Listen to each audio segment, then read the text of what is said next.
হইতেছে যে হাসান মামুন তাদেরকে বেচতে নিয়ে যাবে, স্বর্গে নিয়ে যাইবে।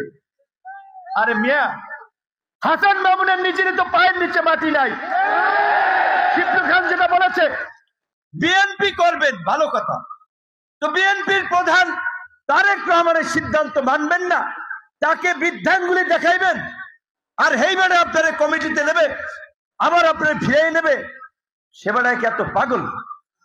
বাংলাদেশের বিএনপি সরকার গঠন করলে প্রধানমন্ত্রী হবে, তার দূরদর্শিতা আছে না?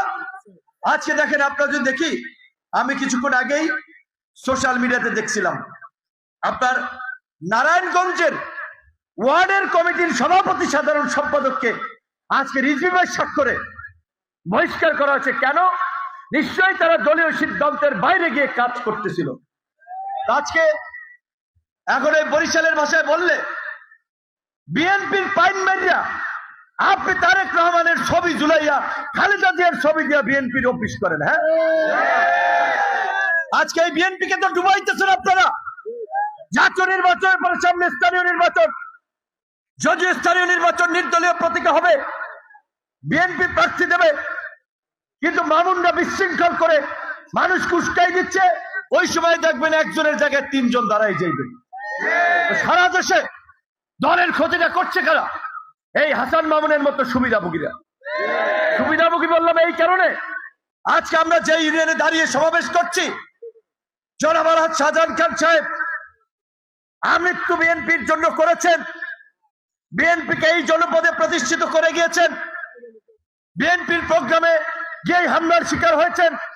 অনেকেই বলছে সেইখানেও মামুন মিয়ার হাত আছে, কারণ তিনি শাহজাহান খান সাহেবকে প্রতিযোগী মনে করছেন। আগেই পথের কাটা পরিষ্কার করার জন্য লেলিয়ে দিয়েছিলেন, কারণ কোন আওয়ামী লীগের লোক শাহজাহান খান গায়ে হাত তুলবেন এইটা আমার মনে হয় না। আপনারা শুনেছেন, আজকে অত্যন্ত দুঃখের সাথে বলতে হয়, আপনারা যারা জানেন না, হয়তো এই চির সত্য কোনোদিনই জানবেন না, 2018 সালের নির্বাচনে বিএনপি থেকে গোলাম মাওলা রনি ভাইকে মনোনয়ন দেওয়া হয়েছিল। আপনারা অ্যাক্সিডেন্টের কথা জানেন, উলানিয়াতে তার উপরে হামলা করার জন্য, সেদিন তাকে হত্যা করার জন্য ষড়যন্ত্র করা হয়েছিল। নামাজের পরে তার ওয়াইফের গাড়ি ভাঙচুর করা হয়েছিল। আজকে হয়তো রনি ভাই ভদ্র মানুষ ওইভাবে বলেন নাই, এই ঘটনায় মামুন মিয়ার হাত ছিল। এবং ইখতিয়ার কবির ভাই বলেছে, তিনি যখন বেকায়দায় পড়েন, মাথা ঠিক থাকে না, বাজে বকেন, খেই হারিয়ে ফেলেন, তখন তিনি বিএনপির মহাসচিবকে গালিগালাজ করেছিলেন ফেসবুকে স্ট্যাটাস দিয়ে। এবং গুলশান কার্যালয়ে সেদিন মহাসচিবের সাথে বললাম, কই নিয়ে ফালাইলেন, কি ঝামেলার মধ্যে আছি, সিট দিলেন দুইজনকে, আমার আসলে আমি একলা, ওইখানে আবার স্বতন্ত্র প্রার্থী দাঁড়াইছে।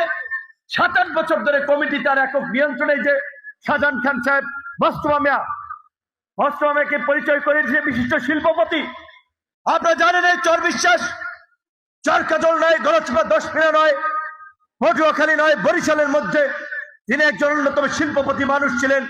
এই দল করতে গিয়ে ব্যবসায়িকভাবে ক্ষতিগ্রস্ত হয়েছেন, আর্থিকভাবে ক্ষতির সম্মুখীন হয়েছেন, তাকে পর্যন্ত অসম্মানিত করেছেন হাসান মামুন। আজকে কবির ভাই যেটা বলেছে, সে বেকায়দায় পড়লেই আজে বাজে বলেন, আজকে এখন আমাদেরকে নিয়ে বলছেন। তো ভাই, আপনি তো বিএনপির লোক, সন্তান যদি বাবা মায়ের কথা না মানে,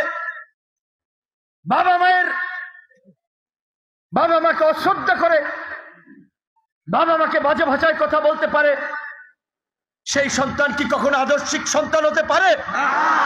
আজকে আপনি বিএনপি করেন, 2 উপজেলার সাধারণ বিএনপি কর্মীদের আবেগকে বিভ্রান্ত করে আপনি খালেদা জিয়ার ছবি ঝুলাইয়া, জিয়াউর রহমানের ছবি ঝুলাইয়া, তারেক রহমানের ছবি ঝুলাইয়া নির্বাচনী ক্যাম্প করতেছেন। আমি গলাচিপা 10 মিনা নির্বাচন পরিচালনা কমিটির আহ্বায়ক মোস্তফা চাচা এবং 10 মিনা আহ্বায়ককে বলবো, আপনারা রিটার্নিং কর্মকর্তার কাছে চিঠি দেন, দেখবেন এটা প্রশাসনিক ভাবে ব্যবস্থা নেবে।